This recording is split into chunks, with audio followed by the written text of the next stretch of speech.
So, we finally have a double barrel tank in the game. And yes, it's a premium, and yes, the only way to get this tank at the moment is through loot boxes.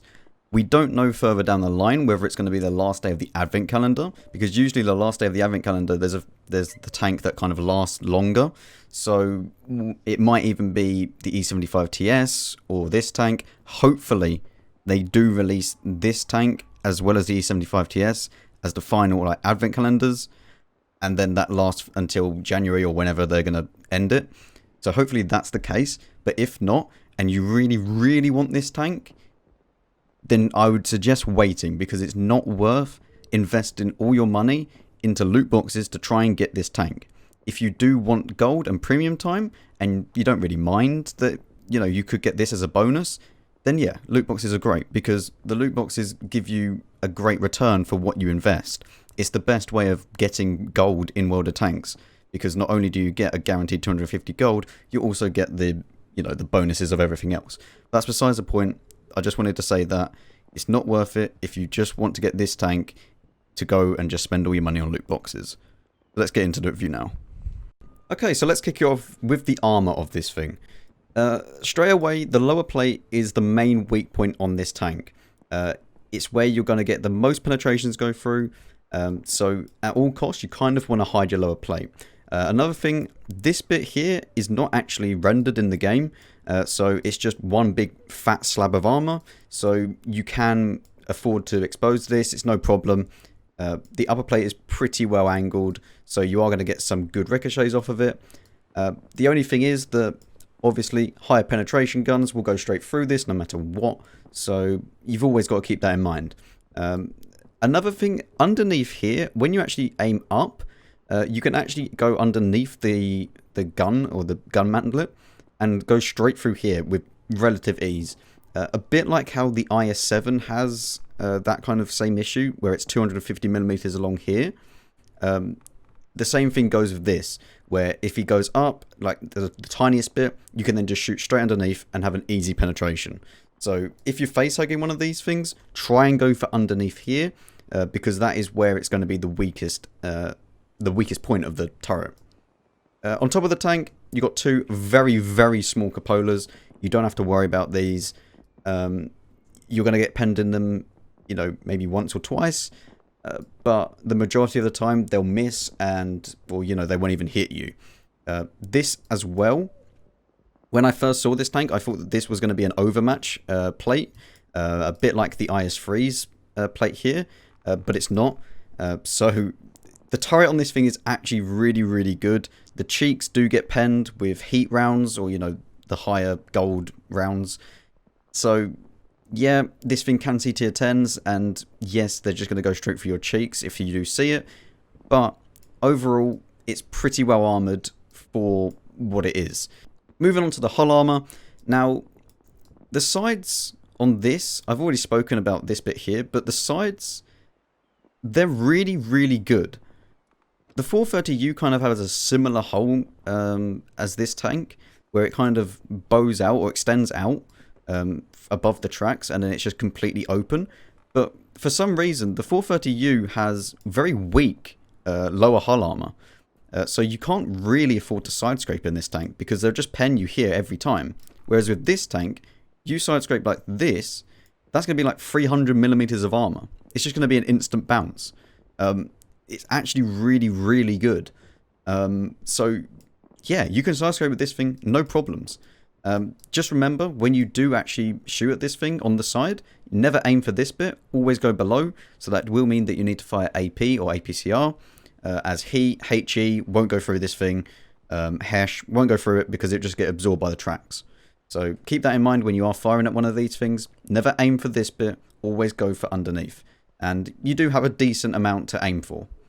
But yeah, overall, the armor on this tank is good. It's not OP. But, compared to tier 6s, yeah, you're going to have a lot of issues against this thing. But I kind of think that's how it should be. The lower plate you can pen with tier 6. But, it's a tier 8 tank. You can't go making it so bad that tier 6s are even, laughing at you. So, overall, this thing is pretty well armoured. So let's move on to something that you've all probably come here for. The guns. Now, the way this double barrel tank system works, you'll have 11 seconds for each gun. Now, that's the reload time. Once you get both of the shells loaded in, it works exactly the same as, say, like an IS-3A or, you know, like an auto reloader. Now, you're going to have both your shells. You're going to fire one. You then have a 5 seconds cooldown where you can't fire anything. And then once that 5 seconds is up, you could choose that you want to wait the remaining whatever seconds it is for your reload. And then you'll have both the shells ready. Or you could fire that next shell after that 5 seconds, after you've initially fired your first shell. And then it'll cancel the reload of the shell that it's already trying to reload. And it will go back to 0. And you'll have to spend 22 seconds if you want to actually load both of the shells in. Now, the way that the double barrel mechanic works when you want to fire both guns is that it has a lock or a salvo lock for the preparation and the duration of the gun unloading. So if you actually want to prepare your shot, so you want to fire the guns, that's going to take 3 seconds for you to actually do so. So it's going to take 3 seconds for it to load both of the shells ready to fire, and then it will fire both of those shells at the same time after 3 seconds. You'll then have a gun lock of 4 seconds, so your reload time now is like 26 seconds, which is not really very fun. So yeah, it's not really the best, and I wouldn't really recommend doing this unless you're in certain situations. So if you want the best DPM, you're just going to fire one, wait for it to reload, and then fire another one. So you always have that second shell ready, rather than just unloading all your clip all the time. The same way that auto reloaders work in other tanks, you kind of want to move that and carry that onto this tank. Although I say, yeah, it's not really the best, the satisfaction though of getting the double barrel hits is like getting a KV2 hit and you do full damage. Like, when this thing hits and you do like 800 damage, it's very satisfying. So, yes, you know, there's going to be a lot of people that are just going to start out and just always use the double barrel because, you know, it's fun. But if you do want the best DPM and the best way to actually play this tank, you use the double barrel only in certain situations. So how does this tank compare to, well, let's compare it to the other Russian premium heavies, why not? So we have the IS-3A, the Defender, and obviously this thing. Now, straight away you'll notice that the gun loading, it does have the best reload out of all of them. I mean, although the IS-3A, it does have a pretty similar reload for the standard one shell. You are going to be looking at, you know, 0.2 or 0.3 of a difference, depending on how you have it, you know, equipped. So the IS-3A and this tank, again, you can actually use both the exact same equipment on this tank. Because this can't actually use a gun rammer, the same as the IS-3A can't use a gun rammer.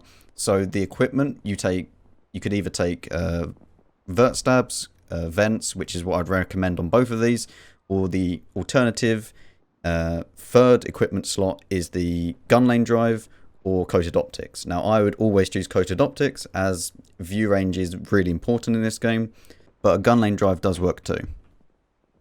Obviously, this is not going to have any salvo preparation for the other two, so that's kind of useless. DPM-wise, you're looking at the IS-3A being the best, and yes, it still is. It's not going to be anywhere close to the IS-3A, as you can load 3 shells and then do all that damage, and if you just keep only firing one after the other, the IS-3A has the best guns out of these 3 tanks. The Defender does have the best pen, but I mean, it's only 4 pen more, so it doesn't really make any difference. And the Defender does have higher alpha, although these 2 tanks make up for it by one being an auto reloader and this being obviously a double barrel. So overall, so far, IS-3A is still the king of the tier 8 Russian premiums. Hit points wise, the IS-3A is winning again. Armor wise, the Defender and the 703 kind of trade blows. I say this because the Defender also has that awkward thing on the turret, like the IS-3A does. So, I mean, yeah, although the hull armor on the Defender is a lot better than both of these. So, yeah, take this with a pinch of salt. So it's up to you who kind of wins in the armor category of these two. Mobility, it's actually really mobile for a heavy tank. It goes 38 forwards. It's only 2 kilometers an hour backwards. Further away from the IS-3A, so not really too much of a difference. Even between all of these, you're not really going to notice it. The only thing is the Defender has better traverse speed, so if you do lose your driver, you're going to really notice this. Especially with a dead engine, if you have a dead driver, you're going to notice this when you try and turn the tank. It's going to be awful.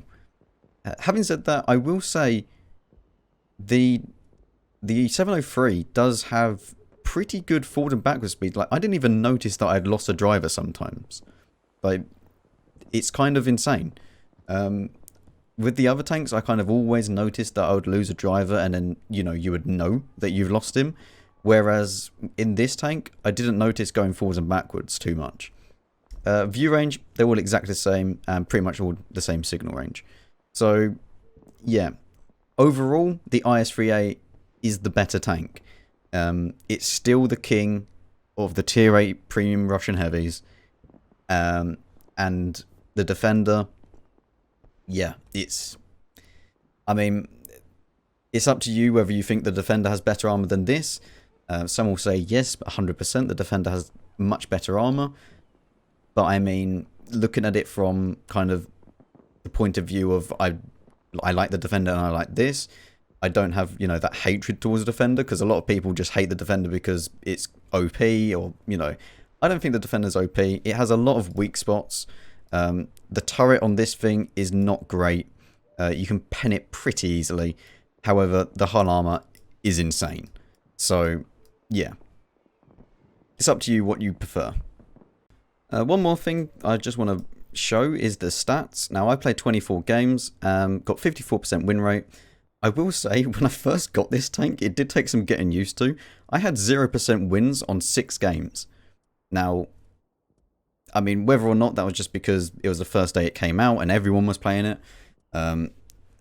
Whenever you get a new tank, it's going to take some getting used to, especially with this, the new gun system, everything. But these are the stats that I've had over the past 24 games. As you can see, I've got to 32% on marks of excellence, if that means anything to you. But 1.8k overall, which is not great. It's nowhere near being good, but that's overall that I've had, albeit it is a very small amount of battles that I've played. But let's move into some gameplay now. Okay, so here are on Live Oaks, and you'll notice that this is not me playing. Now, there's one very good reason for that, is that, as I said, I did have a few starting off battles, and it took me a while to actually get the hang of this tank, and since then I have not been able to get an ace tanker. So we're going to watch Lobstep, who's a friend of mine. If you're not good enough, show someone else, because no one wants to see a bad game of water tanks. So that's what we're going to do.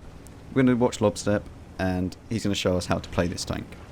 So straight away you'll see the mobility of this thing isn't really that bad. As we've already shown, it is pretty good. It's better than the Defender. We're leaving a T-32 behind, a Lerva. Well, the Lerva's not very fast, is it? It's not exactly an F1 car. And the T-28 is obviously right at the back. But you'll notice that we're happily sitting, 38 kilometers an hour across different terrain. No issues. And I mean, just look at it. It is a good looking tank. It looks unique, and that's one of the main things about this tank. It's unique. It's not overpowered. It's just, it's a nice tank, and it's a nice change to World of Tanks. All the tanks have been pretty much the same. I mean, apart from the wheeled vehicles, which were the last tanks that were introduced.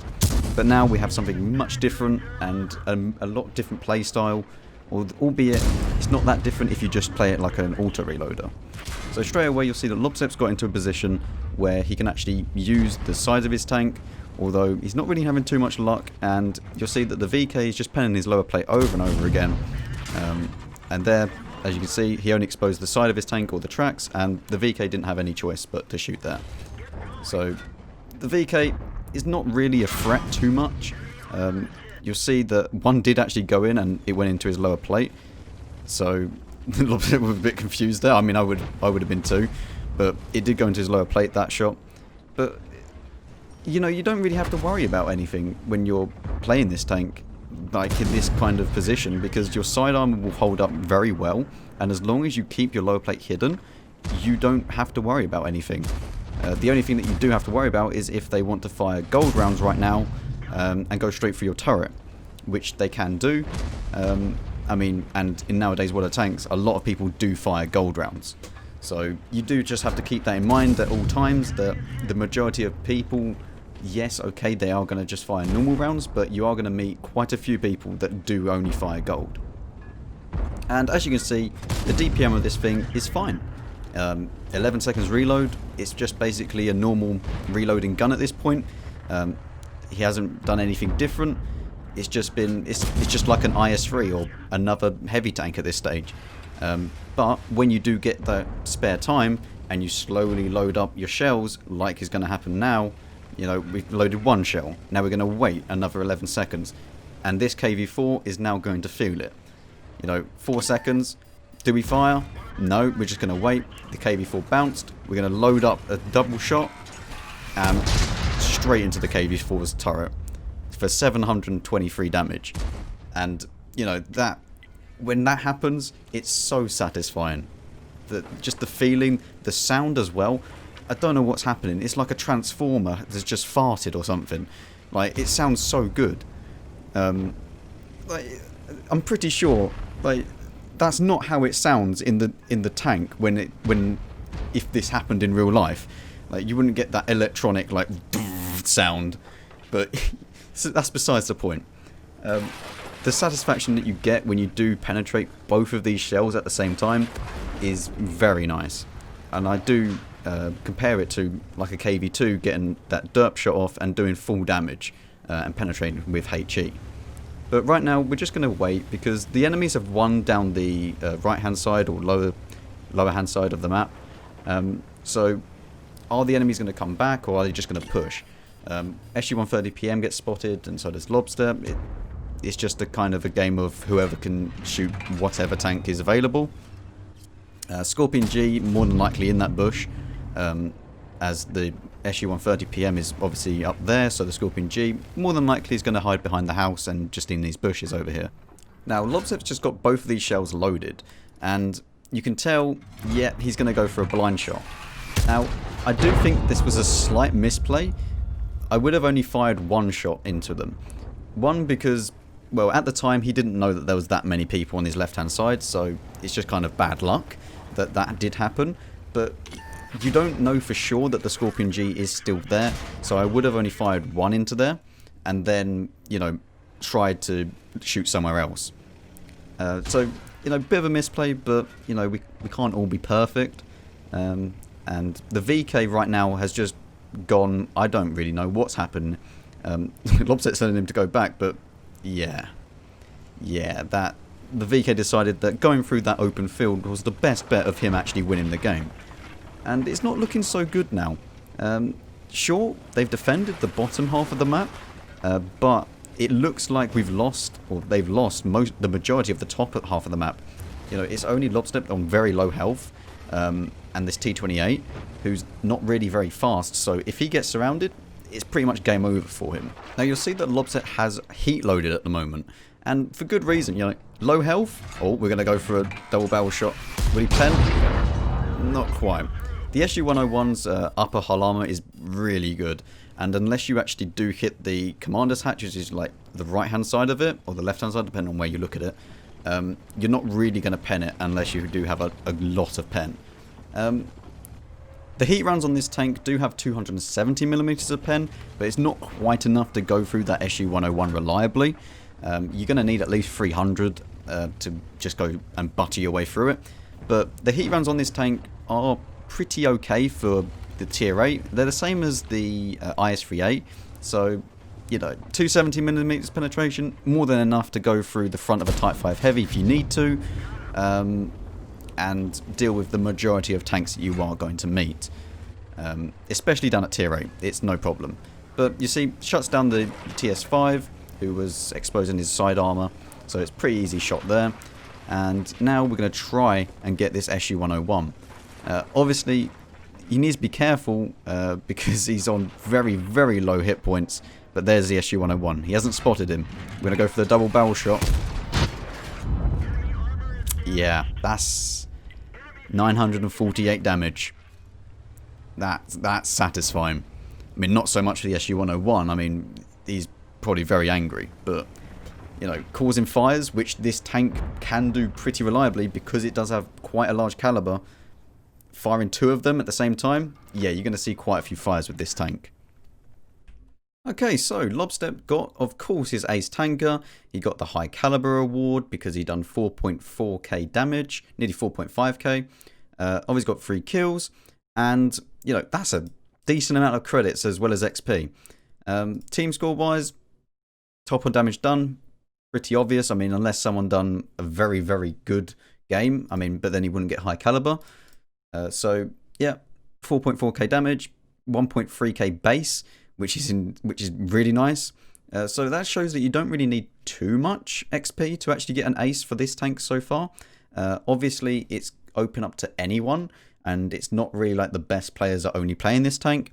It's whoever gets lucky, that's who's playing this tank. But as you can see, he takes home 155k credits.